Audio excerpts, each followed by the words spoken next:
Petrol जे क़ीमतुनि में इज़ाफ़ो थींदो आहे त महांगाई बि वधंदी वेंदी आहे। महांगाईअ सबबि शहरी सख़्त परेशानी खे मुंहुं ॾियण ते मजबूर आहिनि। तेल जे क़ीमतुनि में वाध शहरनि जी चेल चुभी करे छॾी आहे।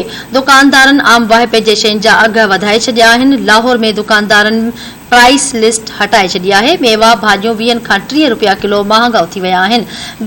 गिह जो किले में 20 रुपया, अटे जे अघनि में 3 रुपया फी किलो इज़ाफ़ो थियो आहे। तेल जे क़ीमतुनि में वाध सबबि ट्रांसपोर्ट वारनि पिणु भाड़ा वधाए छॾिया आहिनि, जंहिं करे मुसाफ़िरनि खे सख़्त परेशानियुनि खे मुंहुं ॾियणु पइजी रहियो आहे।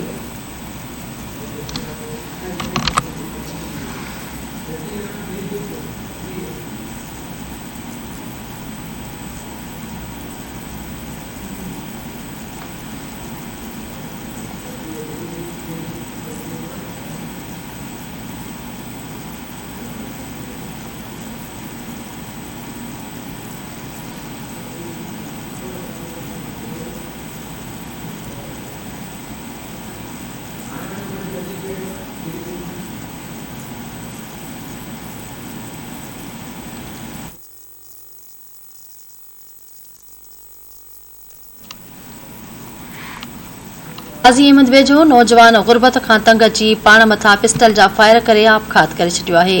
ॻोठ दंग वासी 24 वरहनि जे नौजवान वाजिद अली जुणेजो गुरबत खां तंग थी पाण मथां पिस्टल जो फायर करे आपघात करे छॾियो। वारसनि मूजिबि नौजवान जो लाश ज़रूरी कार्रवाईअ लाइ केतिरनि ई कलाकनि खां अस्पताल में रखियल रहियो, पर को बि डॉक्टर मौजूद नाहे। वारसनि मुतालबो कंदे घुर कई आहे त नाअहल अस्पताल इंतज़ामिया ख़िलाफ़ नोटिस वठी लाश जो जल्द पोस्टमार्टम कराए वञे।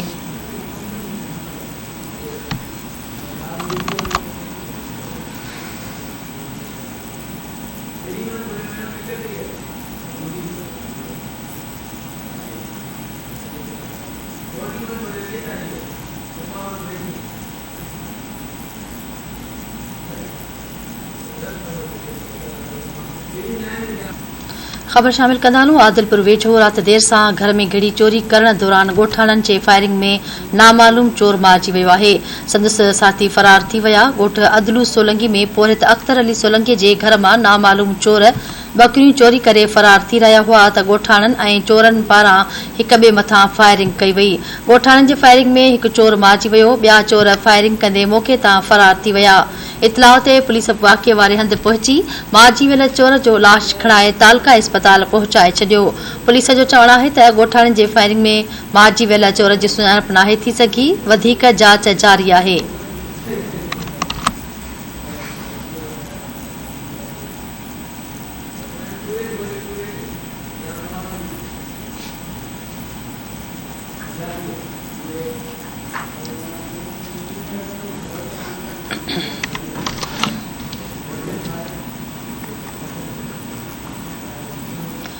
जाम नवाज़ अली वेझो ट्रक जो मोटरसाइकिल खे टक्कर लॻण सबबि 12 वरहनि जो नीगर फोत थी वियो आहे। मेन रोड ते ट्रक जो मोटरसाइकिल खे टक्कर लॻण जे नतीजे में नीगर नरेश मौक़े ते ई दम ॾेई छॾियो आहे।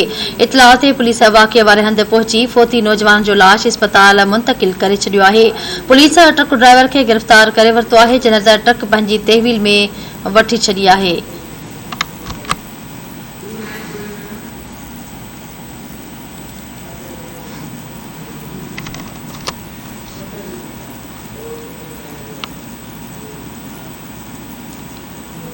नऊं देरो वेझो केनाल मां मासूम नीगर जो लाश हथ कयो वियो आहे। दादू केनाल मां 5 वरहनि जे मासूम नीगर जो लाश हथ आयो आहे। मक़ामी माण्हुनि केनाल में लाश खे लुढ़ंदे ॾिसी ॿाहिरि कढी वरितो। इतलाह ते पुलिस पहुची नीगर जो लाश खणाए अस्पताल मुंतक़िल करे छॾियो। पुलिस जो चवणु आहे त लाश जी सुञाणप नाहे थी सघी। वधीक जांच जारी आहे।